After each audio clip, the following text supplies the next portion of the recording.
बालोटारलाई म आरोप लगाउँछु के, धरतीलाई होइन, बालोटारमा बस्ने व्यक्तिलाई म आरोप लगाउँछु। तिनटै दल भन्छु म त, कार्यपालिका, व्यवस्थापिका र न्यायपालिका, तिनटैलाई दलै भन्ने गरेको छु मैले। किनभने यिनीहरूले कुनै पनि निकायमा बसेर सक्षम काम गरेका छैनन्। निमुखालाई फाँसी नै दिने हो, यिनीहरूले हत्या नै गर्ने हो, हत्या गरे हो।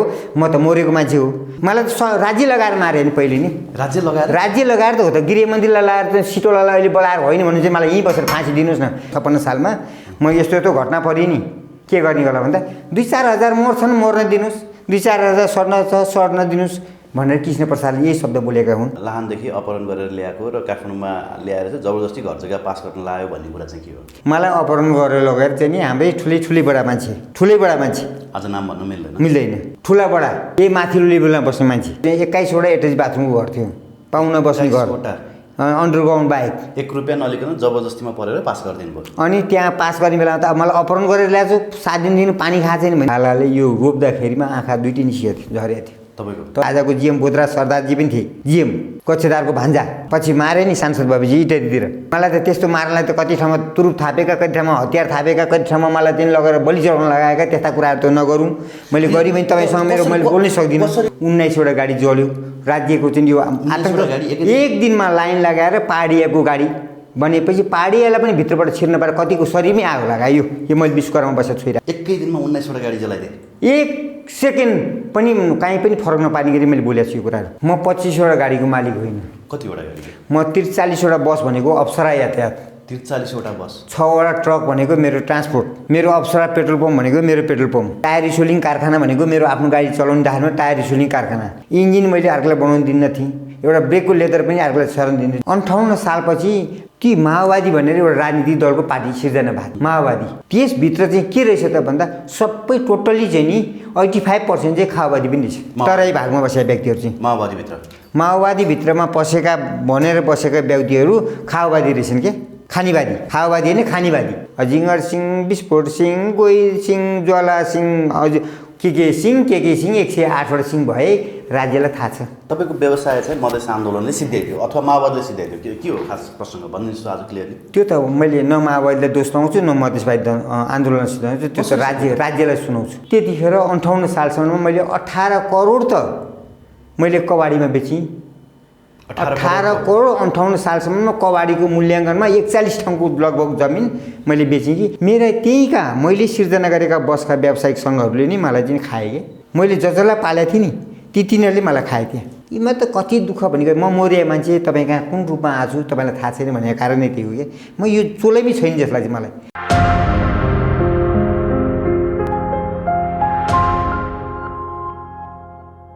दर्शकवृन्द नमस्कार, PNBखबर.com को यो विशेष श्रृङ्खलामा आज हामीसँग सेयर बजार लगानीकर्ता नानीबाबु खरेलजी हाम्रो साथमा हुनुहुन्छ। सर, यहाँलाई हार्दिक स्वागत छ। यहाँलाई र यहाँको संस्थालाई पनि मेरो चाहिँ धेरै धेरै शुभकामना। 25वटा बसको मालिक हुनुहुन्थ्यो र तपाईँ, मैले सुनेको। म 25वटा बसको मालिक होइन। अनि तपाईँलाई अपहरण गरेर माओवादीले काठमाडौँमा ल्याएर तपाईँको घरै जबरजस्ती पास गर्न लगायो भन्ने सुने, हो त्यो वास्तविकता? म 25वटा गाडीको मालिक होइन। कतिवटा गाडी? म 43वटा बस भनेको अप्सरा यातायात, 43वटा बस, 6वटा ट्रक भनेको मेरो ट्रान्सपोर्ट, मेरो अप्सरा पेट्रोल पम्प भनेको मेरो पेट्रोल पम्प, टायर रिसोलिङ कारखाना भनेको मेरो आफ्नो गाडी चलाउने दाखिलमा टायर रिसोलिङ कारखाना, आफ्नोलाई चाहिने एल्युमिनियम जस्ताको पातादेखि फलामको पातादेखि लिएर गएर सिसाहरूदेखि लिएर आफ्नो त्यो 43वटा गाडी लगायत अरू पनि गाडीवाला व्यवसायिकहरू मसँग आए पनि ती सामान दिइदिनु, टायरको नयाँ टायर चाहिए पनि ककरलाई कति चाहिन्छ त्यो लैजानु, समयमा पैसा दिनु होइन। बसको बडी कारखाना मैले अर्काले बनाएको बडीबाट होइन, मेरो यतिवटा रिपिट यो साइडमा हान्नु, यतिवटा रिपिट यो साइडमा हान्नु, यो साइडको रिपिट हान्नु भनेर मैले आफ्नो हिसाबले बनाउँथेँ। इन्जिन मैले अर्कालाई बनाउनु दिन्न थिएँ, एउटा ब्रेकको लेदर पनि अर्कालाई सरण दिन्थेँ। जस्तो के नीति ल्याएको थिएँ भने मैले साझाले एकचोटि चलाएको थियो त्यो कार्यक्रम। म साझाको जिएम बोधराज सरदारजी पनि थिए, जिएम कक्षदारको भान्जा, पछि मारे नि सांसद बाबुजी इत्यादितिर होइन। मलाई त त्यस्तो मार्नलाई त कति ठाउँमा तुरुप थापेका, कति ठाउँमा हतियार थापेका, कति ठाउँमा मलाई त्यहाँ लगेर बलि चढाउन लगाएका, त्यस्ता कुराहरू त नगरौँ। मैले गरी भने तपाईँसँग मैले बोल्नै सक्दिनँ। कसरी गयो त तपाईँको 43वटा बसको मालिक, आफ्नै तपाईँको टायर रिसोलिङ कारखाना, आफ्नै चाहिँ मर्मत केन्द्र, त्यत्रो भएको तपाईँले सब डुबाउनु भयो भन्ने कुरा आयो कि? मैले त राज्यले सिद्ध्याइदियो। हजुर, कि राज्यले सिद्ध्याइदिएको?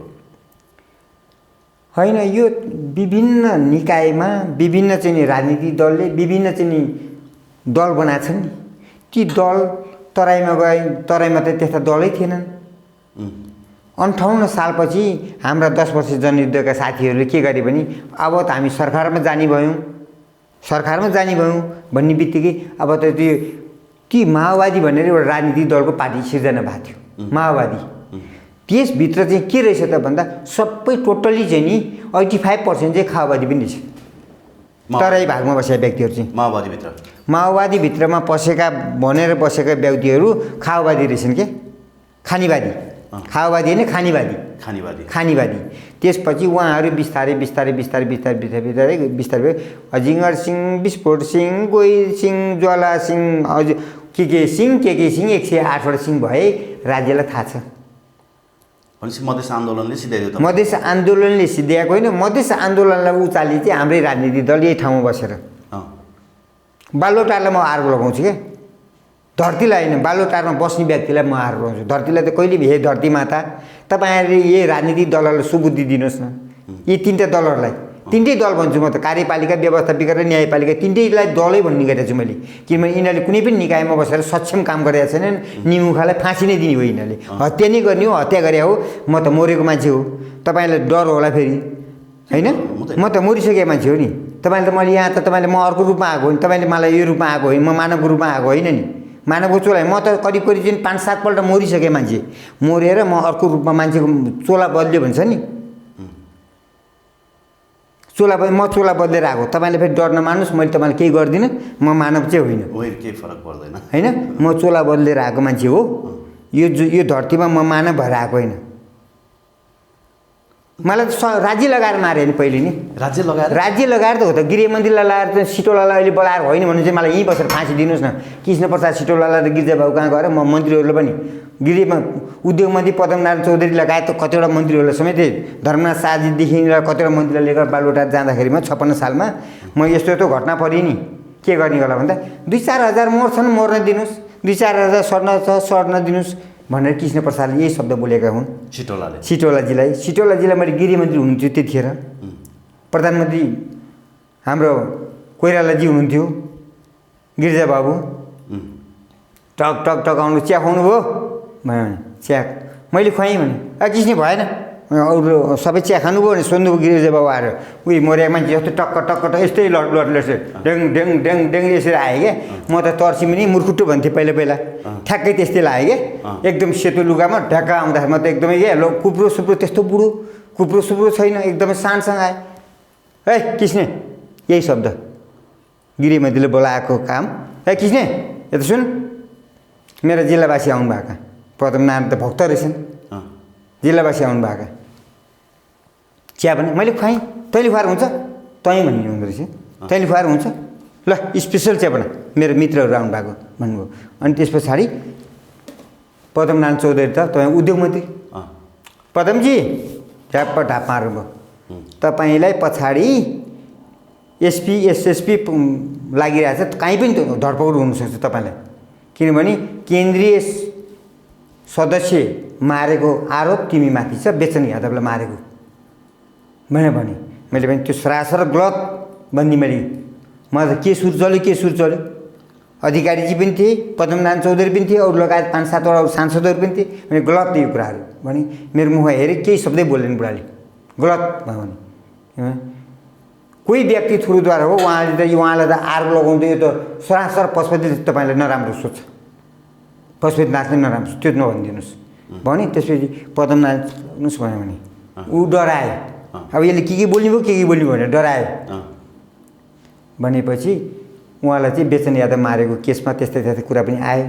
तर मलाई त तपाईँको त एउटा दुईवटा घटना होइन, मैले हजुरलाई चाहिँ भने नि, म फर्निचरको आफैले बनाउने फर्निचर केडिया ग्रुपहरूसँग मेरो धेरै राम्रो सम्बन्ध, केडिए वीरगन्जको केडिए ग्रुपहरूसँग। त्यसपछि म पटवारी ग्रुपसँग सम्पर्क गरेपछि गाडी लाइनको कुरा भयो।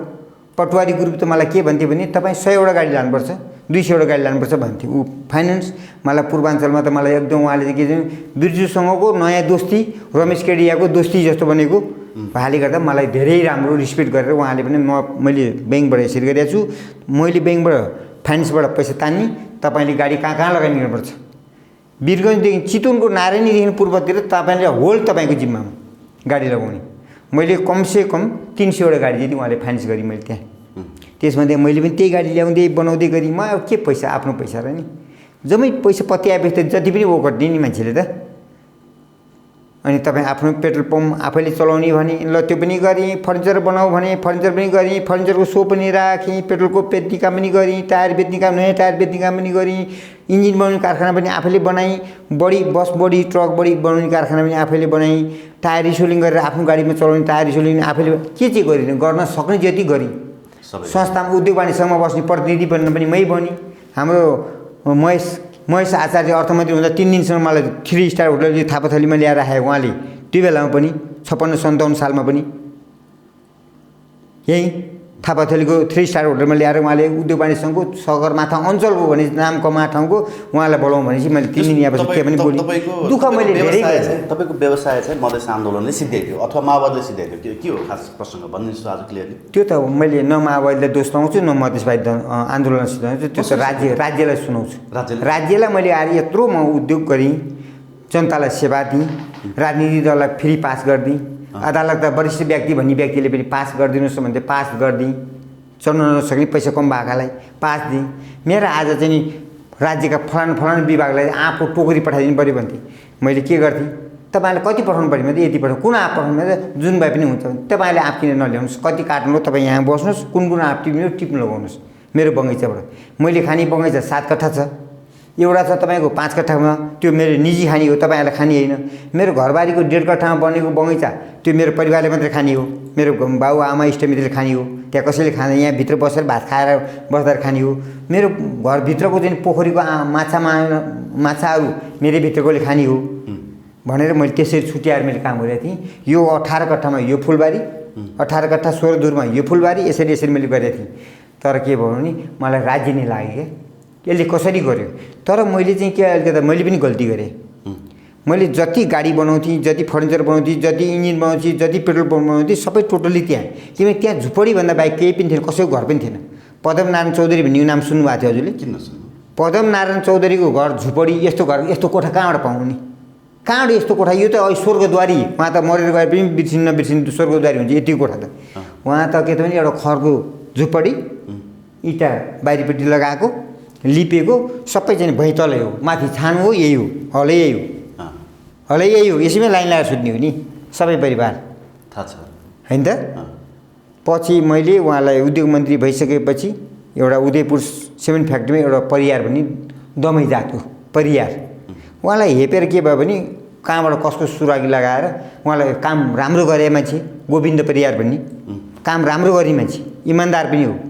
अरूले भ्रष्ट गर्ने पैसा पठाएको पठाइ, माथिल्लो निकायमा उसले काम गर्थ्यो राम्रो इमान्दारी तरिकाले। अलिअलि त चुई किन त काहीँ कर्मचारी त्यत्रा हुन्थ्यो नि त, त्यत्रा कर्मचारी कस्ता नि कता मिस्टेक त भइहाल्थ्यो। अब कसैले खुवायो होला, त्यो खायो होला नि त अलग कुरा भइगयो होइन। मैले तिनलाई त्यसरी किन सम्बोधन गरेँ पनि जाने बेलामा तिनलाई चाहिँ नि मलाई त्यो एउटा पङ्खा चाहिएको थियो, स्ट्यान्ड पङ्खा, स्ट्यान्ड पङ्खा लैजानुहोस्। अनि कोठा छैन सेलिङ, सेलिङ छ भने सेलिङ लाने भने त एउटा दिन बाहिर हुन्थ्यो। कतिवटा कोठा छ भने सोध्यो, 3टा कोठा छ भने ल 3टा होइन 5वटा लैजानुहोस्, अरू बाहिर पनि कोही पाउनु बनाउँछ एउटा। जिएम भन्ने मान्छे त्यस्तै हुन्छ भने यसरी म बोल्थेँ क्या। म त उदयपुर सिमेन्ट फ्याक्ट्रीमा त सुरुदेखिको अन्त्यसम्मको सबै सामान, त्यो त 8 अरबको उद्योग हो त्यो उदयपुर सिमेन्ट फ्याक्ट्रीमा। मैले सुरुदेखिको अन्त्यसम्म मैले सामान सप्लाई गरेँ उदयपुर सिमेन्ट कारखाना। उदयपुरले पनि मलाई प्रशंसा दियो, उदयपुरलाई पनि मैले धेरै गरेँ, उदयपुरका कर्मचारी पनि धेरै प्रफुल्ल बनाएँ क्या मैले। मलाई कमाएको पैसा के गर्थेँ भने तिमीहरू खाऊ 10%, मलाई बचेको 5% पुग्छ, 15% मलाई मार्जिन हुन्थ्यो। 5% हुँदा पनि मलाई वर्षको 3 करोडसम्मको माल उनीहरूले सप्लाई लिन्थे। 5% हुँदा नि त 15 लाख त मलाई बच्यो नि। खाओस् न 30 लाख रुपियाँ उनीहरूले कति खान्छ? त्यो त समुद्र जाँडैमा डुब्थे। भूमिट त्यत्रा अफिसरहरू इन्जिनियरहरू जाँड खाएर भूमिट गर्दा पनि फेरि अर्को जाँड उठाएर खाइहाल्थे, यतापट्टि लुकाइनु भ्याउँथे। त्यस्ता पनि थिए। त्यो शैलीमा म त तपाईँको अहिले हजुरलाई भने नि तर्साउने मान्छे चाहिँ म होइन, मान्छेको रूप चाहिँ मात्रै हुँ म। तर म यो जन्ममा अर्कै रूपमा भएर म सृष्टि भएर आएको मात्रै हो। म त 8 पल्ट मरिसकेँ मान्छे। त्यो कुरा सुने पछाडि चाहिँ मलाई पनि होइन, दुःख लाग्यो। 8 पल्ट मरेको मान्छे हो। बताउनु भएको थियो कि कसैले त्यो तपाईँलाई काठमाडौँमा लाहानदेखि अपहरण गरेर ल्याएको र काठमाडौँमा ल्याएर चाहिँ जबरजस्ती घर जग्गा पास गर्न लाग्यो भन्ने कुरा चाहिँ के हो?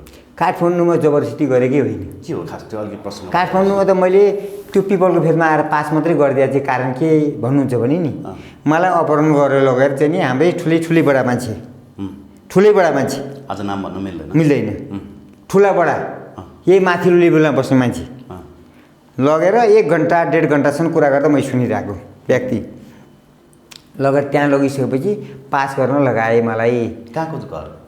मेरो लाहानको घर, पाहुना बस्ने घर थियो मेरो चाहिँ 21वटा एट्याच बाथरुमको घर थियो, पाहुना बस्ने घर, अन्डरग्राउन्ड बाहेक। 1 रुपियाँ नलिकन जबरजस्तीमा परेर पास गरिदिनु भयो। अनि त्यहाँ पास गर्ने बेलामा त अब मलाई अपहरण गरेर ल्याएको 7 दिनदेखि पानी खाएको छैन भने त्यो मान्छेले के गर्छ भन्दा अलिकता कृति पनि गर्छ।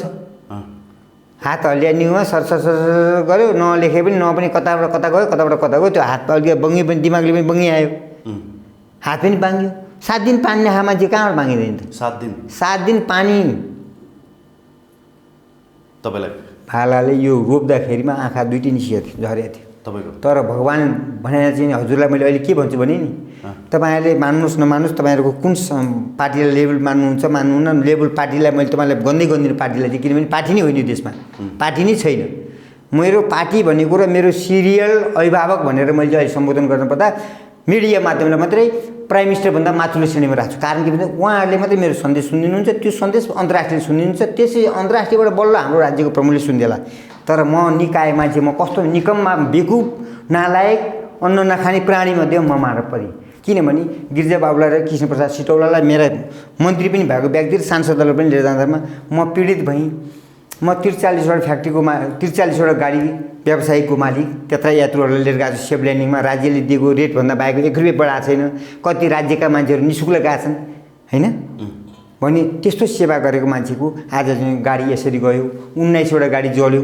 राज्यको चाहिँ यो आतङ्क 1 दिनमा लाइन लगाएर पाहाडियाको गाडी भनेपछि पाहाडियालाई पनि भित्रबाट छिर्न पाएर कतिको शरीरमै आगो लगायो। यो मैले विश्वकर्मा बसेर छोइरहेको छु होइन। यो मैले आज यो गेटबाट त्यो गेटमा पनि नजाउँ। एकै दिनमा 19वटा गाडी जलाइदिए। 1 सेकेन्ड पनि कहीँ पनि फरक नपार्ने गरी मैले बोलेको छु यो कुराहरू। भने यो धरती त कति मऱ्यो भने अनि राज्यलाई भन्यो त्यो घर चाहिँ त्यस्तो घटना भयो, त्यस्तो किसिमले मैले त्यो घर त्यो बनाएँ। मेरो इष्टमित्र आउँदा गरेँ। मलाई किन त्यो घर बनाउनु सोख चाहिँ के थियो भने एकजना हाम्रो चौर ब्यारेकमा चाहिँ नि बाबु कृष्ण कार्की पनि कर्नेल साहब हुनुहुन्थ्यो, मेजरसँग मेरो उठबस हुन्थ्यो। पछि प्रमोसन भएर त्यहाँ त कर्नेल बसेँ। कर्नेल फेरि कस्तो भने हजुरसँग भन्दा पनि मेरो क्लोज भयो। एउटा चाहिँ मिठो चाहिँ केही किसिमको शिकार गरेर ल्याएको छ भने मलाई खाना बोलाउने, किनभने म मन्त्रीहरूलाई पनि राखेर उहाँलाई कुरा गर्थेँ होइन। माओवादीहरूले पनि त्यहाँ अलिकति घटना गर्न लाग्यो भने नि मैले भन्थेँ हेर्नुहोस् सबै हाम्रो एउटै दाजुभाइ हो, के कुरामा चित्त बुझाएको छैन भने मैले उहाँलाई बोलाउँथेँ। त्यो तपाईँको चाहिँ गएर वीरगन्जदेखिको मेचीसम्मको कमान्डर भएर देवनारायण यादव थिए। लाहानमा खरेलजी छैन भनेर पत्ता लगाएर मलाई उहाँले देखाएको छैन, चिनिया छैन। खरेलजी यस्तो मान्छे भनेको उहाँलाई थाहा छ, उहाँले मलाई देखाएको होइन। झलक झुलुक देखेको उहाँको घरको एरियामा जाँदाखेरिमा न मैले फेरि केही सुराकी आएको छ कि मलाई खरेललाई सेफ ल्यान्डिङ गर्ला भने उहाँ फेरि डराउनुहुन्थ्यो होइन।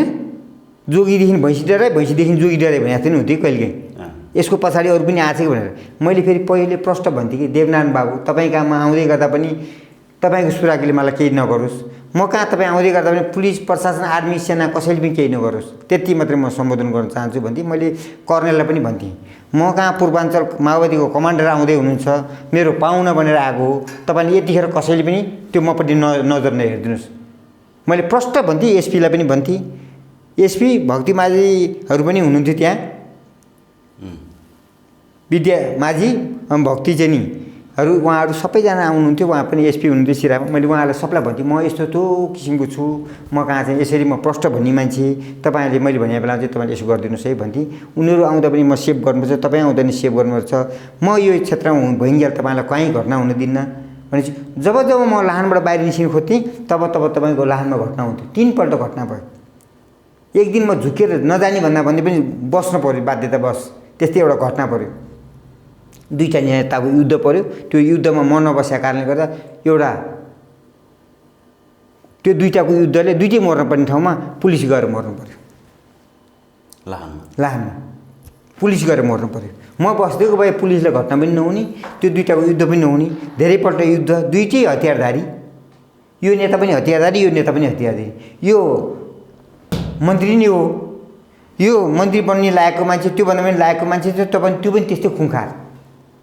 फेरि कस्तो नाता भन्नुहुन्छ भने यो यसको छोरी यसले बिहा गरी यसको छोरोको यसको छोरी यसको छोराले बिहा गरे अब यस्तो सम्झी नाता उसले चाहिँ उसलाई पाए मारिदिने उसले उसलाई पाए मारिदिने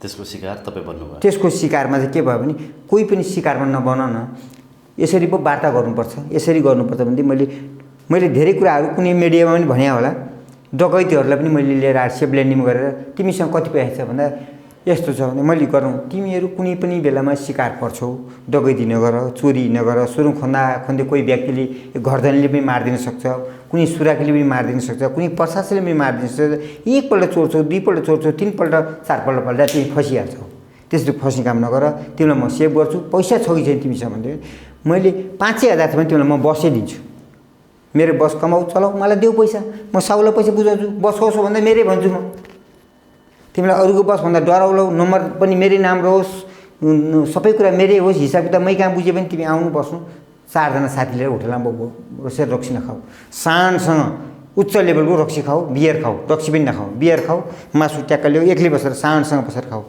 1 घन्टा बसेर खाऊ सक्छौ भने त्यो रक्सी खानी छ भने कोठामा लगेर श्रीमतीले भन मलाई सुटुक्क बाबुआमाले नदेख्ने सुटुक्क खुवाइदेऊ भनेर त्यसरी मोटिभेट 3-4 पटकसम्म मसँग चाहिँ त्यस्तामा टकराउ पऱ्यो क्या त्यस्ता बोर्डर सिमानामा म त बोर्डर सिमाना परेवा तपाईँको पटनासम्म त मलाई त इन्डियामा पनि त्यहाँका डनहरू पप्पू यादव भन्ने तपाईँको लालुको चाहिँ डनहरू पनि त्यहाँबाट मान्छे मारे आएपछि म कहाँ आएर मलाई सेभ गरिदिनुहोस् न भन्थे तपाईँले बोल्दै पनि लालमोहर हुन्छ भन्थे कि मैले एकचोटि हाम्रै भक्तपुरतिरकै कताको हाम्रो श्रेष्ठकै हुन्थ्यो लज मैले नै चलाइदिएको उहाँलाई किन उहाँ कहाँ कहिले पनि सक्सेस नहुने कहिले झुनेर मऱ्यो भने कहिले कोही मऱ्यो भने कहिले को मऱ्यो भने फसे अनि मैले नि उहाँलाई प्रशासनमा बचाउँथेँ कहिले केटी काण्डमा चाहिँ कोही आएर बस्दिने पुलिसले समातेर लगिदिने पैसा नपाए जग्गाको अनि यस्तो नगर्नुहोस् न बाबा हाम्रो क्षेत्रमा बसेर सबैले गरिखानुपर्छ भन्थे मैले सबैलाई सेफ ल्यान्डिङ गर्थेँ कि प्रशासनसँग मेरो धेरै क्लोज नङ मासु जस्तो त्यस्तो गर्दा गर्दै पनि म चाहिँ यस्तो अवस्थामा परेँ कि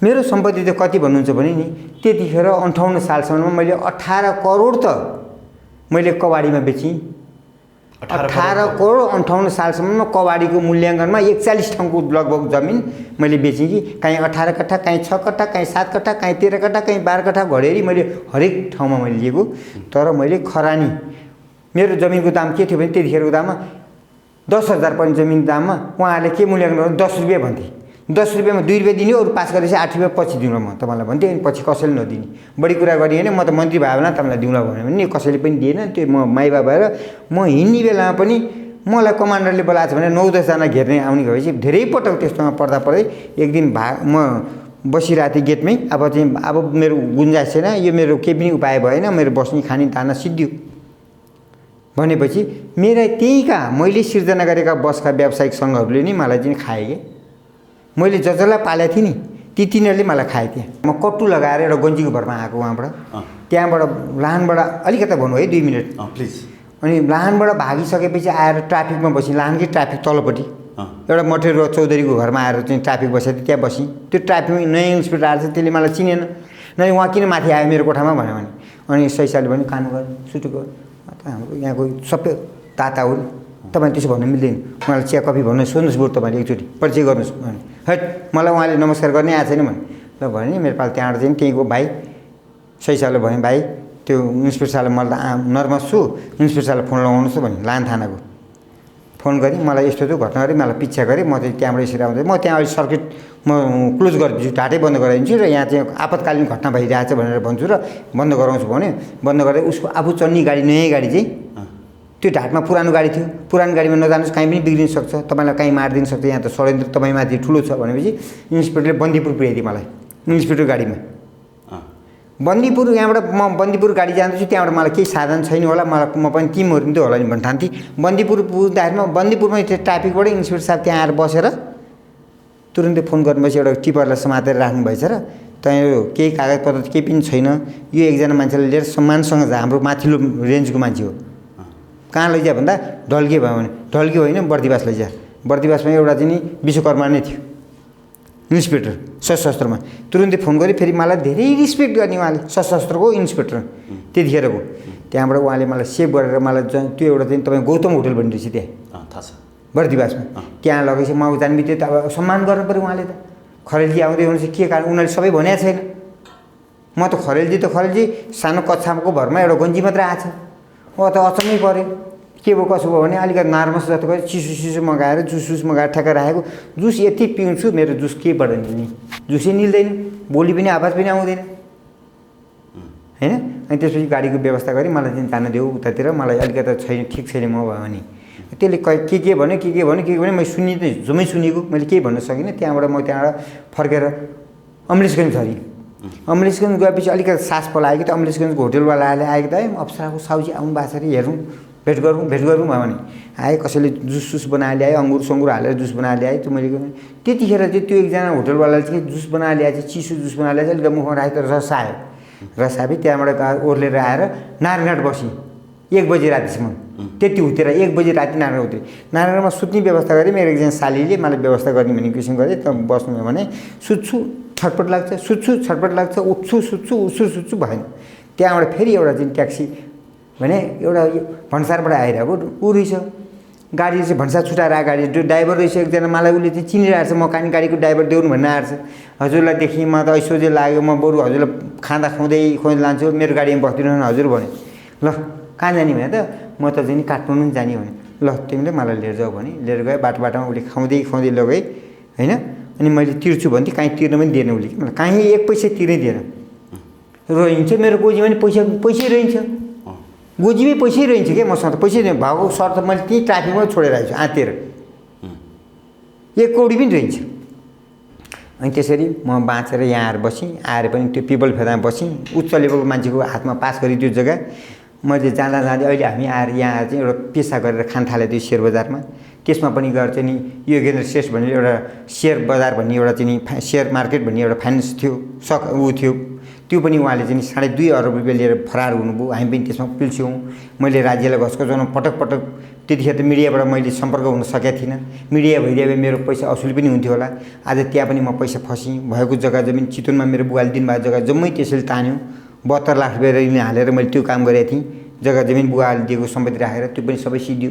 हुँदै गएपछि आज म यसमा चाहिँ नि यसमा लागेर केही मात्रामा हुन थालेको थिएँ। फेरि राज्यले यसमा नि फेरि गरेर चाहिँ नि अनुत्पादनशील सामन्त वर्ग उसी भनेर यस्ता अभिव्यक्ति दिन थालिसकेपछि मैले त्यो घटनाको कुरा लिएपछि म भावुक हुन्छु क्या। मेरो कुरा रोकिन्छ क्या सर, अलिकति मेरो त्यो आवाजै बन्द हुन्छ सर, मैले बोल्न सक्दिनँ, मेरो शरीर काम छ क्या सर। मैले त्यस्तो दर्दनाक व्यथा कि तपाईँको त मैले दर्दनाक त 1 चोटि 2 चोटि 4 चोटि 5 चोटि होइन सर। म इटरी पुग्दा इटरीमै बाटैमै एट्याक गरेर बाटैमै सिध्याउने भनेर योजना गरेर जाने, कहाँबाट घुमेर पनि त्यस्तो भइसक्ने।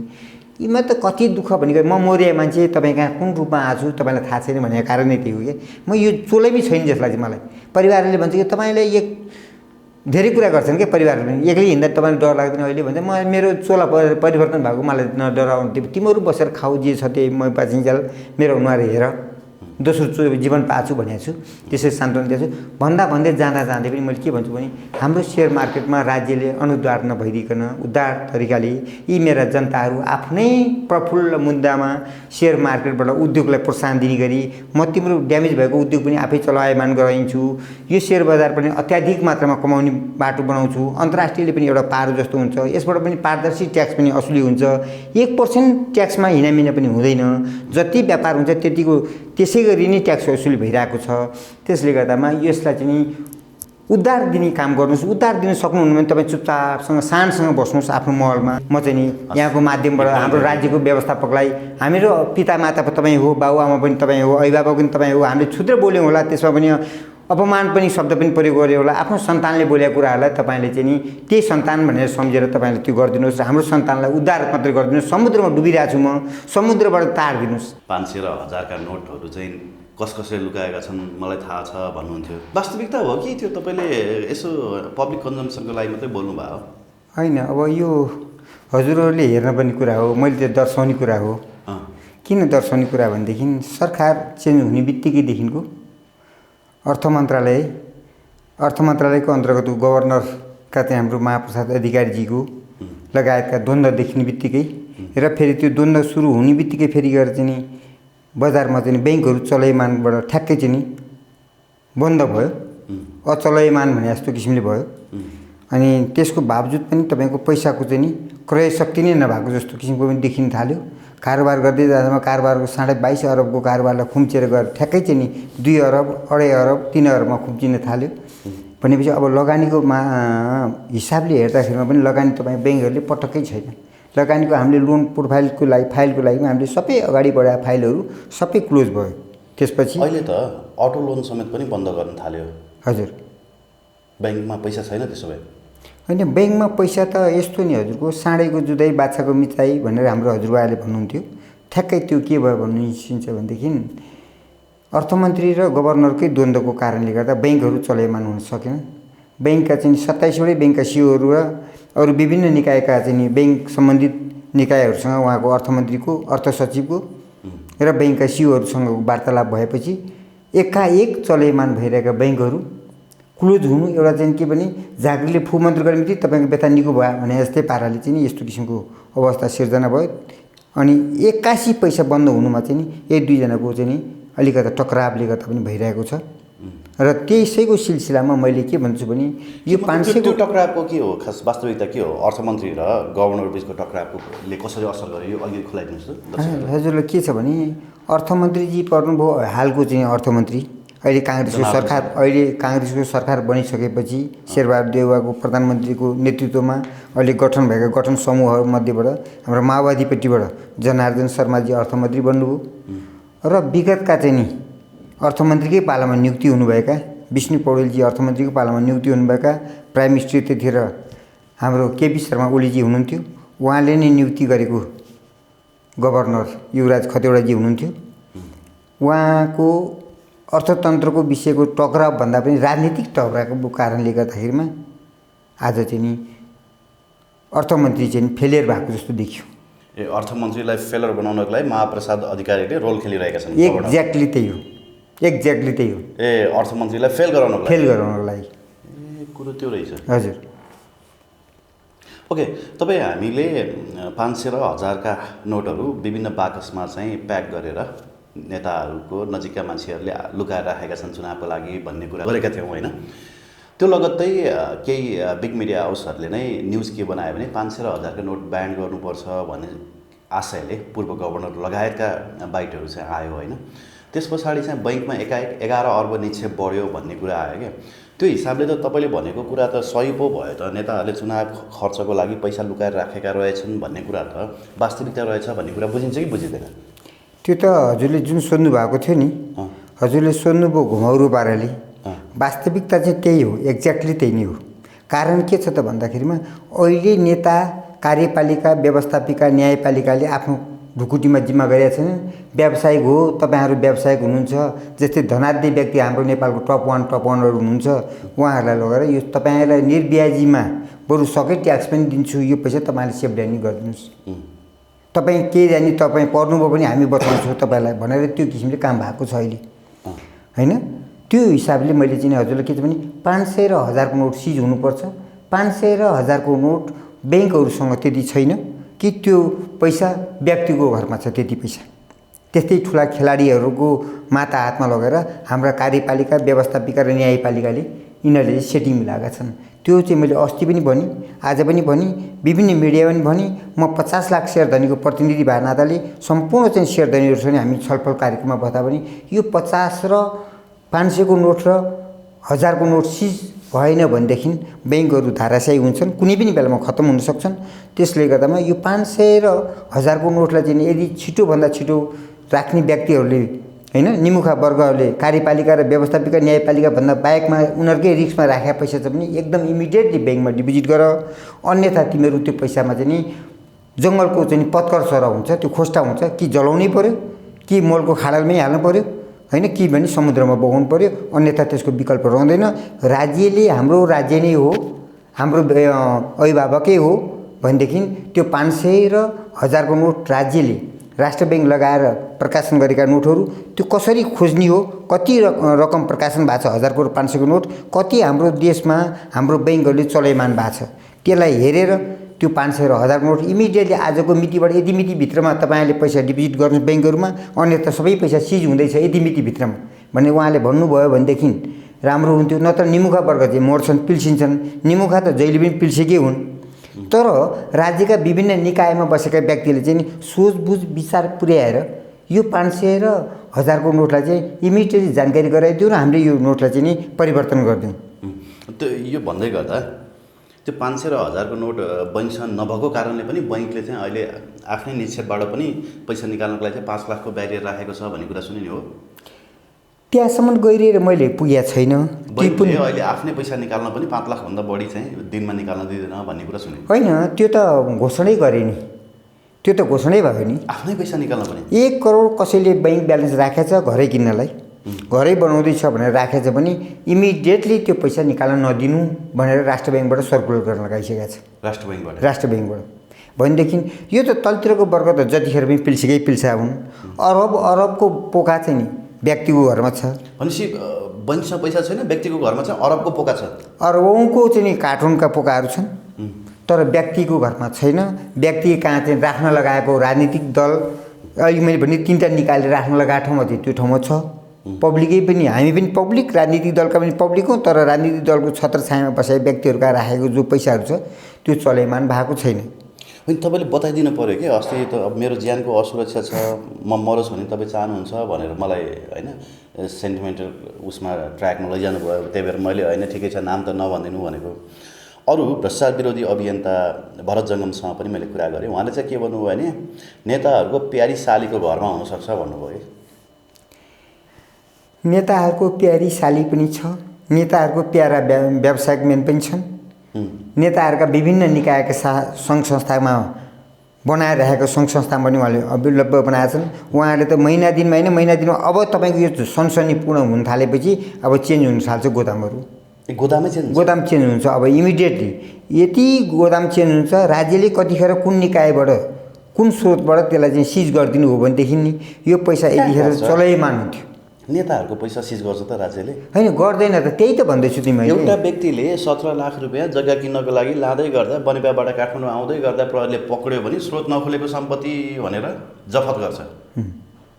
तर नेताहरूको अर्बौँ पैसा छ भन्नुभएको छ तपाईँ। यो खोजी अभियानमा लाग्नु पऱ्यो कि हामी? होइन, उहाँहरूको त गाडी नै प्याक गरेर ल्याउँदैन, उहाँहरू त प्रहरी प्रशासनले नै सेक्युरिटी गरेर ल्याउँछ नि। उदाहरणकै लागि मैले भनिदिनु हजुरलाई, मैले अस्ति नै सेक्युरिटी, मेरो त ज्यानको सेक्युरिटी छैन। अब हजुरको मिडियाबाट म जानकारी गराएर म बोल्नु पर्ने बाध्यता गराउनु भयो भने म बोलिदिन्छु। अफलाइन भनिदिनु पऱ्यो कि? अफलाइन भन्यो भने हामी यसो खोज्न जान्छौँ नि, हाम्रा क्यामेराहरू त्यता तेर्सिन्छ नि त।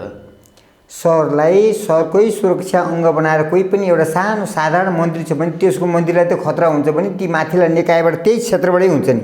एकजना तपाईँको वीरगञ्ज भन्सारमा एकजना सही साहब हुनुहुन्थ्यो, मैले उहाँसँग केही गफ गर्दै थिएँ।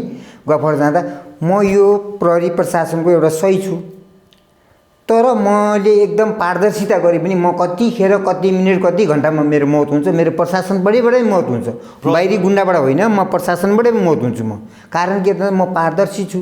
पारदर्शी भएपछि 1 रुपियाँ खान्न नखाऊ है तिमीहरू पनि, पुग्दैन भने के हिसाबले गर्नुपर्छ गर। पारदर्शीसँग मागेर ठुला व्यापारीले दिएछन् भने त्यो चाहिँ यही टेबलमा बसेर पारदर्शीसँग रोटीमा बसेर खाऊ, होइन भने यसो गर भन्दाखेरिमा मेरो घटना हुने सम्भावना छ, मलाई यहाँबाट कतै पठाइदिए हुन्थ्यो भन्ने जस्तो कुरा पनि गरेको थिएँ। व्यक्तिको नाम नतोकौँ भने ठुला बडाले त जे गरे पनि हुन्छ। जस्तै उदाहरणको लागि म भन्छु नि, अब तपाईँ कसरी चाहिँ तपाईँ मूर्खता बनेर चाहिँ तपाईँ पैसा छ भन्नुहुन्छ, ठाउँ चाहिँ देखाउनुहुन्न भन्नुहुन्छ। म त एउटा प्रशासनको कुनै निकायको व्यक्ति होइन, पब्लिक अफलाइन भनिदिनुहोस्। तर मैले के भन्दैछु भने ज्यानको माया छैन नि कि हजुरहरूको माध्यमबाटै हामीले 2-4 सूक्ष्म कीटाणु जस्तो बनेर हामीले हजुरको माध्यमबाट हामी सुनाउनु चाहिरहेका छौँ कि हिजोको दिनमा एमाले शक्तिशाली पार्टी, एमाले शक्तिशाली पार्टीको चाहिँ नेता पनि शक्तिशाली नेता, ती शक्तिशाली नेता पनि तपाईँको गृहमन्त्रीको शक्तिशाली पद, गृहमन्त्रीको शक्तिशाली पदको पनि विदेश भ्रमणमा जाँदा तामझाम गरेर उहाँ जानुभयो, तामझाम साथमा उहाँ आउनुभयो, आएर एयरपोर्टमा आउनुभयो, एयरपोर्टबाट सट्ट चाहिँ ल मेरो सामान आउँदैछ त्यो सामान लिएर आऊ है केटा हो भनेर ल्याए। प्रहरी प्रशासन को आए उनका अगाडि पछाडि दायाँ बायाँ लागेर आए। घरमा आइपुगेपछि होइन एयरपोर्टमा त चाहिँ यस्तो किसिमको सामान देखियो, अचम्म भयो भने हाइफाई भयो। के हाइफाई भयो त यहाँ त चाहिँ सुन पो आएछ भनेर चाहिँ नि हल्ला भयो। ठुलो मात्रामा कार्टुनै कार्टुन सुन आएछ भने हल्ला भएछ, विशाल कार्टुन भनेपछि अनि के भयो त यस्तो हल्ला भने गृहमन्त्री कहाँ तुरुन्तै खबर भयो यस्तो त्यो कार्टुन आएछ सुन भनेर आएछ भनेछ।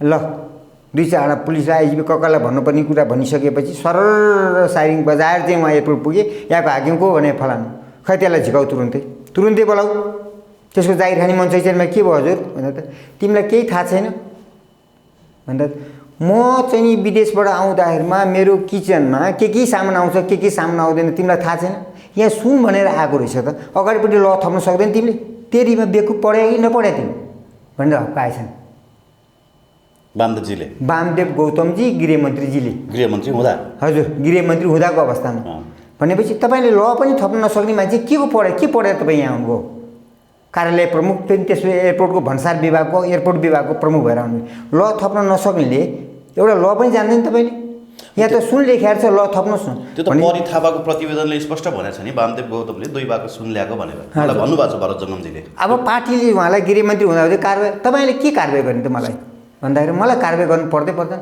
हाम्रो पार्टी भनेको शक्तिशाली पार्टी हाम्रो पार्टीको एउटा न जमिन छ भएको जमिनमा एउटा छाप्रो छैन बस्ने पार्टीका कार्यकर्ताहरू बिचल्ली भएर बसेका छन् त्यो पार्टीको भवन बनाउनु छ त्यो आएको लसुन आए पनि सुन आए पनि जे आए पनि त्यसलाई युज गरेको हामी अब यसमा गुपचुप राख्नुहोस् भने त्यो गुपचुप हो भने यस्ता प्रकारले राजनीतिक दलका कार्यपालिका किन्नुहोस् व्यवस्थापिका किन्नुहोस् न्यायपालिका किन्नुहोस् न्यायपालिकाले पनि न्याय दिने भनेको निमुखा वर्गलाई मात्रै न्याय दिने हो एकदमै चाहिँ तपाईँको पारदर्शी तरिकाले न्याय पाएको छैन जनताले त्यसले गर्दामा दर्ता नहुनुपर्ने दर्ता गर्छ न्यायालयले भनेदेखि मैले पारदर्शी मलाई भोगेको छु यस्ता केसहरू अदालतका केसहरू पनि दर्ता नगर्न पर्ने केस दर्ता हुनै नपर्ने कुनै आधार नभइकन दर्ता नभउने केस पनि दर्ता भएको छ भने यस्ता केसका पैसाहरू असङ्ख्य मात्रामा पैसाहरू ब्याङ्कमा छन् भनेर हाम्रो मान्छेले भनेको थियो ब्याङ्कमा छन् भनेर हाम्रो राष्ट्रिय ब्याङ्कले भनेको छ तर ब्याङ्कमा चाहिँ 1% छ तर 35% भन्दा बढ्ता पब्लिकमा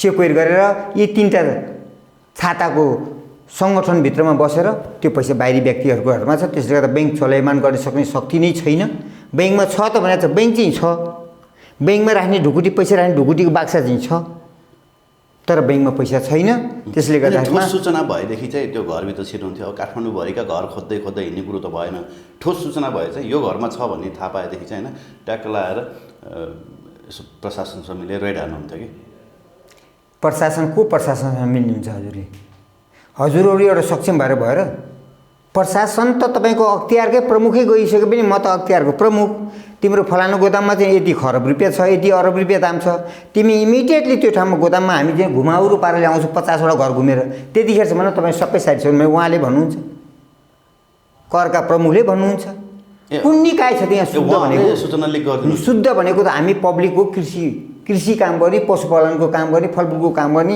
यही तलतिरको मात्रै शुद्धता भनेको माथिल्लो लेभलको शुद्धता छैन पटक्कै कोही पनि छैन कति जति पैसा होला त्यसरी लुकाएर राखेको तपाईँको अनुमानमा भन्नुहोस् त आज स्पष्ट यहाँ त तपाईँको कमसे कम पनि अब भन्नै नमिल्ने पैसाहरू छ क्या एक्चुअली भनिदिनुहोस् न आज दर्शकहरूलाई क्लियर 35% रकममा नेपाल गभर्मेन्टले छापेको 35% रकममा 34% चाहिँ बाहिरी पैसा छ 1 पैसा पनि 1% मात्रै चाहिँ नि यो ब्याङ्कमा र चलायमान गर्ने व्यक्तिहरूको हातमा छ नत्र छैन 34% चाहिँ नि यसरी राखेको छ कति अरब होला भन्नुहोस् त्यो त अरबको कुरा छैन सर खरबको कुरा छ खरब आज क्रिप्टो करेन्सी लगायत विभिन्न निकायहरूलाई यहाँ नियुक्ति गरेका छ नि उनीहरू आएर यहाँ व्यवसाय गरेका छन् उनीहरूलाई लेबी हाम्रो गभर्मेन्टका निकाय 3टा निकायले लेबी तिरेर तपाईँहरू आइदिनुहोस् तपाईँलाई ज्वाइँ यस्तो सम्मान गर्छु हाम्रो पैसालाई सेफ ल्यान्डिङ तपाईँहरूले गरिदिनुहोस् अब पैसा यहाँ पनि तपाईँको समस्या आउन थालेको छ तर अब चुनावको माहौलमा चाहिँ पैसा निस्किनु पर्ने हो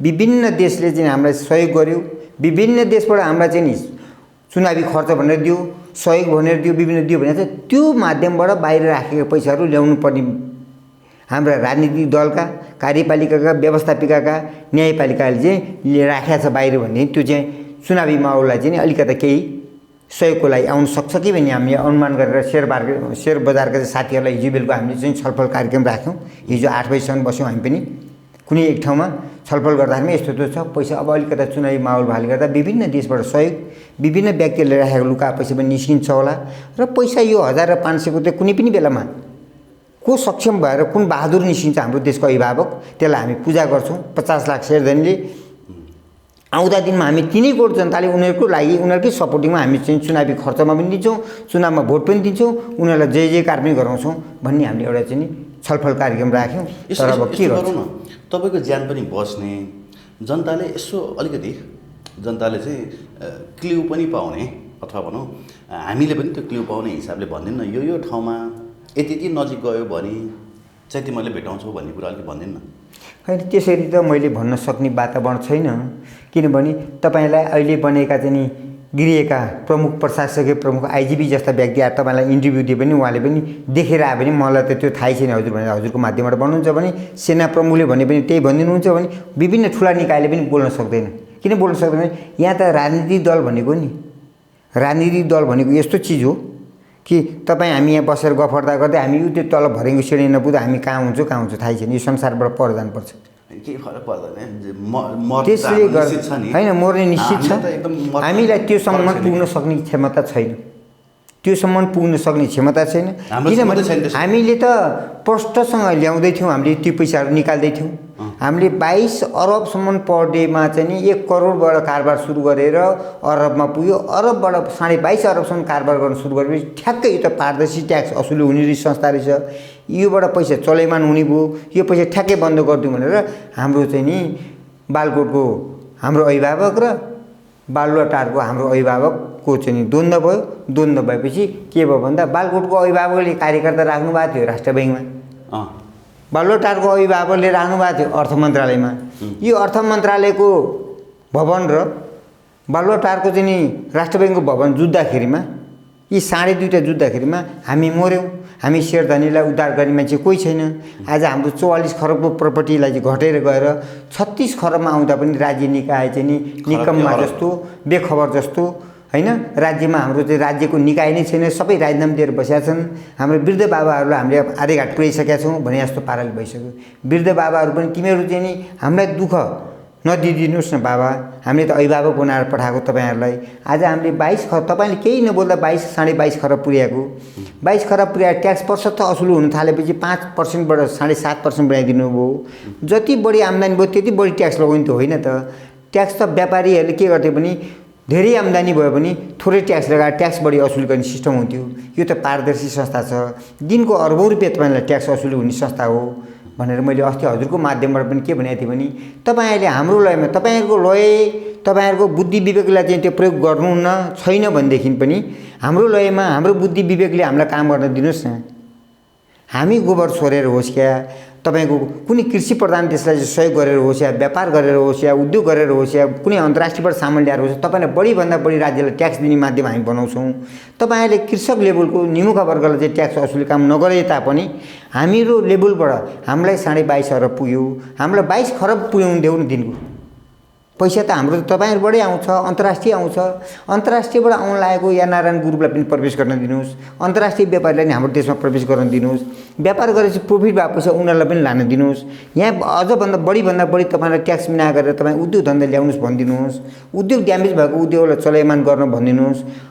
आम्दानीको स्रोत बढाइदिनुहोस् र राज्य कस्तो हुनु पऱ्यो भने जापानभन्दा पनि सक्षम शक्तिशाली त्यस्तो बनाइदिनुहोस् न। तपाईँको त बोली मात्रै गर्ने, तपाईँले केही गर्नु पर्दैन। तपाईँले के खानुपर्छ, कस्तो ठाउँमा बस्नुपर्छ, कस्तो दरबार बस्नुपर्छ, तपाईँहरू बस्नुहोस्, राज्यको ढुकुटीबाट दोहन गर्नुहोस्।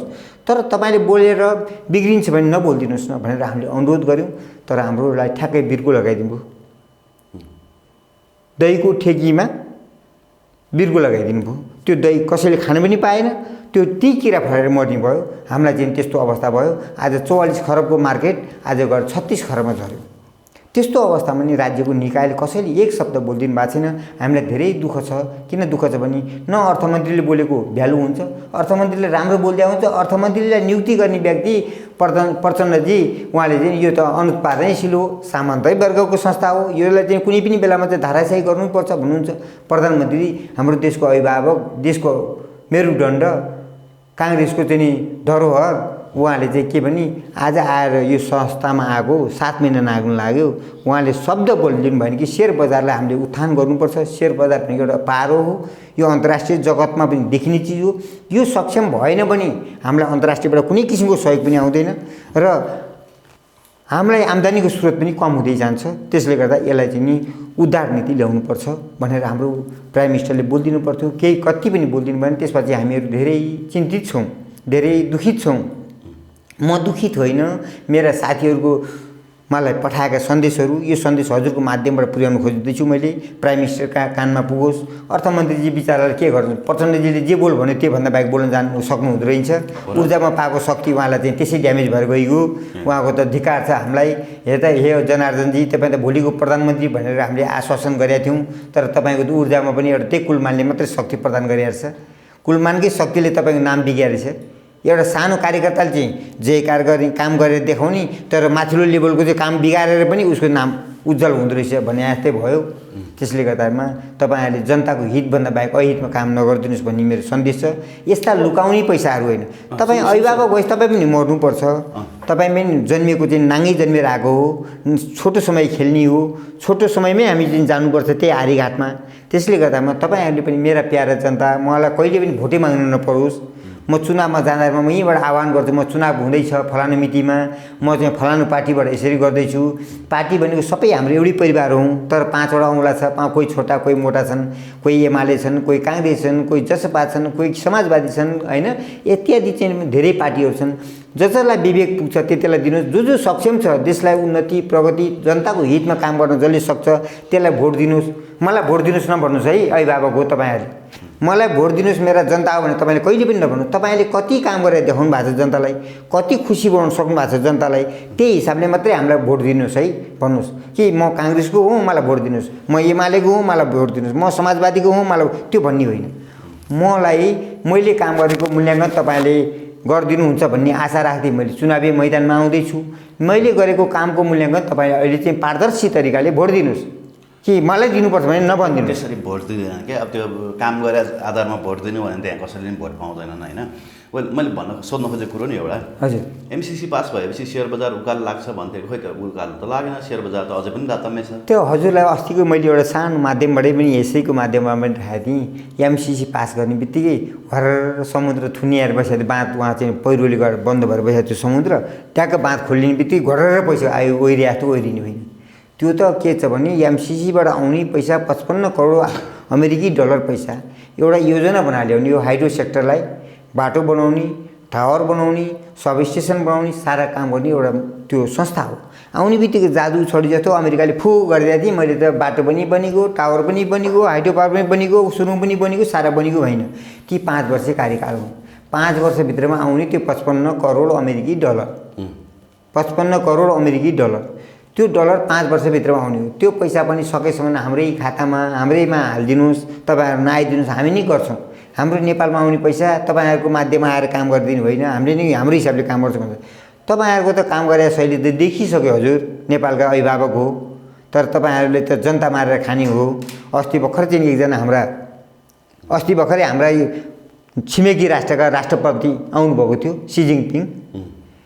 तपाईँ त प्रधानमन्त्री कम्युनिस्टको प्रधानमन्त्री। तपाईँहरूको यहाँ त कम्युनिस्ट त झल्किँदैन। तपाईँहरूमा त कम्युनिस्टपन त छँदै छैन। ठुला व्यापारीको अनुहार हेर्छु भने पत्राले चुसिया जस्तो अनुहार छ। तपाईँहरूको हेर्छु भने स्याउको दाना मुस्ताङको स्याउको दाना भन्दा पनि चर्का छ अनुहार। भने तपाईँहरूलाई त हाम्रो देशमा चाहिँ नि भेडा बाख्रा चराउने भेडा गोठालाहरू पनि कम्युनिस्टको भाषा उनीहरूले जान्दछ। तीभन्दा माथि पनि छन्। त्यो भेडा बाख्रा पढाउनेले पनि भेडालाई पनि कम्युनिस्टको सिद्धान्त सिकाएको छ भने ती भेडा गोठालालाई म तपाईँलाई निःशुल्क पढाइदिन्छु। तपाईँहरू कम्युनिस्ट नेताहरूलाई तपाईँहरू कम्युनिस्ट भाषा सिक्नुहोस् भने जस्तै तपाईँलाई जनताको हितको लागि तपाईँ आइरहन्छ। आफ्नो सम्पत्ति स्वर्न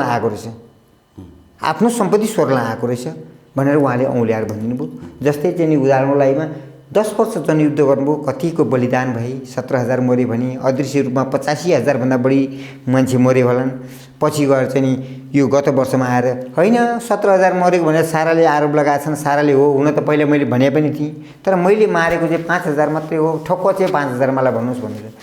हामीले कतै ढुङ्गा उछिटेर गएर कुनै व्यक्ति मर्न गयो भने हामीलाई चाहिँ जन्मकैद सर्वस्व समेत 5,000 चाहिँ ठ्याक्कै मैले मारिदिएको भनेर भन्ने व्यक्तिलाई चाहिँ कुनै किसिमको राज्यले सम्मान गरेर जनता 3 करोड जनताले विदेशमा भाँडा माझे पैसाले रजाइ गर्नुभएको छ। उहाँले 70 जना सुरक्षाङ्ग 70 जना चाहिँ तपाईँको अरू विभिन्न सेक्टरका त्यस्ता 50-60 वटा गाडी बोकेर उहाँहरू चाहिँ सायरिङ बजार दौडिनुहुन्छ। जनताको हितमा उहाँलाई डर छ र डर हुनुपर्ने हो। हामी बाउ निस्केर जाँदा आँगनमा हिँड्दा घरमा हिँड्दा छतमा हिँड्दा बाउ डराउनु पर्ने हो र आफ्नो छोराछोरीसँग त्यति सुरक्षा लिएर हिँड्नुपर्छ र पर्दैन थियो नि। देशको दोहन गर्ने होइन। त्यसले गर्दा देशलाई उद्धार गर्ने नीति ल्याउनुहोस् भन्दै यस्ता लुकाएका पैसाहरू नलुकाउनुहोस्। तपाईँको सन्तानलाई प्रगति गर्ने बाटो दिनुहोस्। क्रय शक्ति एउटा कुरा नि, त्यो 500 र 1000को नोट चाहिँ तुरुन्तै खारेज गर्नुपर्छ भन्नुभयो तपाईँले होइन, त्यो गर्न सक्छ राज्यले? होइन, गर्न चाह्यो भने इमिडिएटली उहाँले 3 महिनाको सूचना जानकारी गराएर, बढीमा 6 महिनाको सूचना जानकारी गराएर व्यवस्थापन हुन्छ होला त्यो लुकाएको पैसा। हजुर, लुकाएको पैसा 3 महिनाभित्र त व्यवस्थापन हुन्छ नि त? होइन, व्यवस्थापन त उहाँले, मैले भन्दैछु नि 15 दिनभित्र उहाँले राज्यले घोषणा गरिदियोस् न, तपाईँहरूको कसले कहाँ कहाँ पैसा कस्तो कस्तो पैसा छ त्यो इमिडिएटली सिज हुँदैछ। तपाईँहरूले एउटा खाता खोल्नुहोस्, बाइजे साथमा तपाईँले त्यहाँ खातामा डिपोजिट गर्नुहोस्, त्यहाँ आएको कमाएको पैसाको केही पैसा ट्याक्स हामीले त्यहाँ तान्छौँ। त्यसले गर्दा तपाईँ पारदर्शी हुनुहोस्, जनता नरोइदिनुहोस्। मेरो कार्यकालमा त्यो पैसा इमिडिएटली ब्याङ्क खाताहरूमा हाल्नुहोस्। छैन ठुलो पैसा छ भने राष्ट्र ब्याङ्क थ्रु, कुनै ब्याङ्क थ्रु राष्ट्र ब्याङ्क पठाउनुहोस्, राज्यलाई जानकारी गराउनुहोस् मसँग यति पैसा यति खरब रुपियाँ दाम छ। के गर्ने त अर्थमन्त्रीज्यू भन्दा अर्थमन्त्रीले डिसिजन गर्छ, प्राइम मिनिस्टर कहाँ सोध्ने? प्राइम मिनिस्टरले कार्यपालिका, न्यायपालिका, व्यवस्थापिका 3 जना बस्छन्, 3टा संस्था बस्छ, संस्थाले डिसिजन गरे उहाँसँग चाहिँ नि 5 खरब रुपियाँ दाम रहेछ, उहाँसँग 3 खरब रहेछ, उहाँसँग 1 खरब रहेछ। त्यो खरब पैसाहरूलाई हामीले राज्यको कोषमा ल्यायौँ, ब्याङ्क डिपोजिटमा राख्यौँ, त्यसलाई ट्याक्स कति दिएर उहाँलाई शुद्धता दिने। ल भन्नुहोस्, शुद्धता भन्दा भएको पैसा चाहिँ शुद्धता छँदैछ। त्यो ट्याक्समा नदेखेको कालो जस्तो बनाएर बसेका पैसाहरूलाई चाहिँ सेतो बनाउने वातावरण पनि कसरी गर्ने त भनेर 3 जना बस्ने, 3टा संस्था बस्ने, पारदर्शी तरिकाले ल्याउने। त्यसलाई 15 दिन राज्य सक्षम भएदेखि र राज्य सक्षम पनि छ। राज्यले सक्षम नबनेको कारण के छ भने आफैले कालो खान्छ, मैले बासमती दिशा गर्छु भनेर हुन्छ र? कालो खानेले सेतो दिशा गर्छु भनेर हुन्छ र? माथि नै मेरो बुवा नै चाहिँ कालो खानुहुन्छ अनि कालो हुनुहुन्छ, म सेतो कहाँबाट जन्मिनु त? बुवा नै मेरो कालो हुनुहुन्छ, आमै कालो हुनुहुन्छ, संसार सबै परिवार कालो छ, म सेतो त कहाँबाट भन्दा अन्तर्राष्ट्रिय बिउ परेर हो कि भने जस्तै पऱ्यो क्या हजुरको। राज्यले चाह्यो भने सक्षम प्राइम मिनिस्टर, हे भगवान् पशुपतिनाथ, म पनि त्यसो भए अहिले आगो हल्ला मात्रै हो, 500 र 1000को नोट बिहान हुँदैन? होइन, बिहान हुनैपर्छ। राज्य सक्षम छ भनेदेखि, राज्यले चाह्यो भनेदेखि, राज्यले म पारदर्शी तरिकाले जनताले मागेको माग मिडियाद्वारा यो आह्वान गरेका छन्। एउटा 50 लाखको प्रतिनिधि गरेका व्यक्तिले पटक पटक हरेक मिडियामा 500 र 1000 नोट सिज गर्नै पर्छ। राज्यको निकायमा विभिन्न छत्रछायामा लुकेर बसेका धनहरू पब्लिकको हातमा छैन, ब्याङ्कहरूको हातमा ती पैसा छैनन्। ती पैसा चाहिँ नि 35% व्यक्तिको, 34% व्यक्तिको हातमा छ भने 1% बाहिरी ब्याङ्क लगायत अरू व्यक्तिको हातमा छ। त्यो पैसा राज्यले 34% निकाल्दाखेरिमा कति खरब चाहिँ निस्किन्छ होला। त्यो खरब चलैमान रुटिङ गरेर हिँड्ने चक्र, जीवन चक्र जस्तो घुमिरह्यो भनेदेखि आज यो काम गर्ने, भोलि यो काम गर्ने, त्यो नभए त्यो काम गर्ने गरेर पैसालाई रनिङ गर्नुपर्छ। जति रनिङ गर्यो त्यति मनी एट्याक द मनी भनेको छ। पैसाले पैसा कमाउँछ भनेको छ। मारवाडी भाषामा के भन्छ भने थारो माल मारो है त मारो माल भी मारो है भन्छ त मारवाडी भाषामा। अङ्ग्रेजी भाषा के भन्छ भने मनी एट्याक द मनी भन्छ। अर्थशास्त्रले के भन्छ भने खाएपछि चाहिँ तपाईँको चाहिँ नि नखाँदा बेफाइदा, खाँदा पनि बेफाइदा, खाँदा पनि फाइदा, नखाँदा पनि फाइदा भनेर दुई तर्की गरेको छ क्या। किनभने खाना नपाउँदा पनि भोक लाग्छ, बेफाइदै भइगयो। खाएर बढी ओभर भएपछि पनि फाल्नलाई ठाउँ पाएन भने त्यसलाई पनि बेफाइदै हुन्छ भने कहिलेकाहीँ त्यसरी उल्था गरेको छ क्या। खाएर पनि बेफाइदा हुन्छ, नखाएर पनि बेफाइदा हुन्छ भने खाएर पनि फाइदा हुन्छ, नखाएर पनि कहिलेकाहीँ फाइदा हुन्छ भने जस्तै भइरहेको छ कि। राज्यको चाहिँ उल्टो नीति छ। सिद्धान्तमा चाहिँ के भन्छ भने राज्य सक्षम हे पिता माता, हे मेरा देशका नेपाल देशका अभिभावक, अन्तर्राष्ट्रिय देशलाई पनि सुन्ने गरी, अन्तर्राष्ट्रिय मिडियाले पनि थाहा पाउने गरी, अन्तर्राष्ट्रिय राजस्व विभाग, अन्तर्राष्ट्रिय चाहिँ सरकारहरूले विभिन्न हाम्रा विश्वका चाहिँ छरिएर बसेका देशका चाहिँ अभिभावकहरूले सुन्ने गरी म भन्छु के भने हाम्रो देश चाहिँ भ्रष्टमा चाहिँ दलदलमा फसेको छ, त्यसलाई उद्धार गरिदिनुहोस् न। दलदलबाट निस्किन सक्ने उपाय भएन। ती पैसा चाहिँ 1000को र 500को नोट चाहिँ अन्तर्राष्ट्रिय जगतलाई पनि मैले अनुरोध गर्छु, हाम्रो देशको नेताहरूले सुनिदिनु भएन। तपाईँले सुनिदिएर विभिन्न देशबाट आएर हाम्रो देशको अभिभावकलाई भनिदिनु पऱ्यो कि तपाईँले भारत जस्तै 500 र 1000को नोट सिज गरिदिनु भयो भने नयाँ नम्बरको कुन नोट प्रकाशन गर्नुपर्छ। 1000को सट्टामा चाहिँ 1500को बनाउने कि 1000को सट्टामा अर्कै 1000 बनाउने हो। त्यो हिसाबले बनाएर प्रकाशन गरेर राष्ट्र ब्याङ्कले कति उत्पादन गरेको थियो, पब्लिकमा कति छ, ब्याङ्कमा कति छ, त्यो प्रकाशन गराएर बाँकी रहेको नदेखेको पैसालाई सबै सिज आजको मितिबाट यति नोट मात्रै छ त्यो नोटलाई पनि सिज गरेर अब अर्को नम्बर नोट चल्यो, यो नोटको कुनै भ्यालु छैन। आजको मितिबाट 1 महिनाभित्रमा तपाईँहरूले ब्याङ्कहरूमा जम्मा गरिसक्नुहोस्। गर्न नसक्ने ठुलो मात्रामा ट्रक छ भने जमिन मुनि छ भनेदेखि त्यो पनि निकालेर ल्याउनुहोस्, राज्यलाई जानकारी गर्नु, राज्यले सेफ ल्यान्डिङ गरिदिन्छ तपाईँलाई। जमिन मुनि लेखा हुन्छ होइन, जमिन मुनि भने त घरै मुनि जमिन छ नि त। घरको अन्डरग्राउन्ड 3 तला 4 तला 5 तला 6 तला 7 तला छन् भने अन्डरग्राउन्ड अहिले पैसा राख्ने ठुला धनादी व्यक्तिले अन्डरग्राउन्डमा पनि सेफ ल्यान्डिङ छ नि। कसैको चाहिँ नि भने सुन्छु म यहाँ अहिले कता कुराहरू माथि गाई गोठहरू प्रशस्त मात्रामा राखेका छन्, सुरक्षा अङ्गलाई पनि गाईले पनि सुरक्षा दिएका छन्। गाईले कसैले पोइजन खुवाउँछ कि भनेर सुरक्षा अङ्ग दिएर त्यहाँ अन्डरग्राउन्डमा चाहिँ कार्टुन छ भन्ने पनि कुरा आउँछ। माथि चाहिँ गाईका गोठ रे, गाई पाल्ने रे, माथिल्लो तलामा गाईको गोठको छेउछाउमा गाडहरू बस्ने रे। त्योभन्दा 3 तला मुनि चाहिँ तपाईँको पत्कर राख्ने। त्यो 500 लेखेको नोटको पत्कर र 1000 लेखेको नोटको पत्कर चाहिँ तल थुपार्ने रे, कार्टुनका कार्ड भन्ने त्यस्ता पनि कुराहरू आएको छ यहाँ मार्केटमा। चर्चा त धेरै आउँछ। म एउटा भरियालाई जे भारी बोकाए पनि त्यो भारी बोकिदिने मात्रै हो। मैले चाहिँ त्यही सन्देश लिएर आएँ मैले हजुरलाई भन्दै यो संस्थालाई पनि धेरै धेरै उत्तरोत्तर प्रगति होस्, अन्तर्राष्ट्रिय जगतमा पनि छाउनी गरी संस्थाको चाहिँ प्रगति होस् भन्दै बिदा हुन चाहन्छु।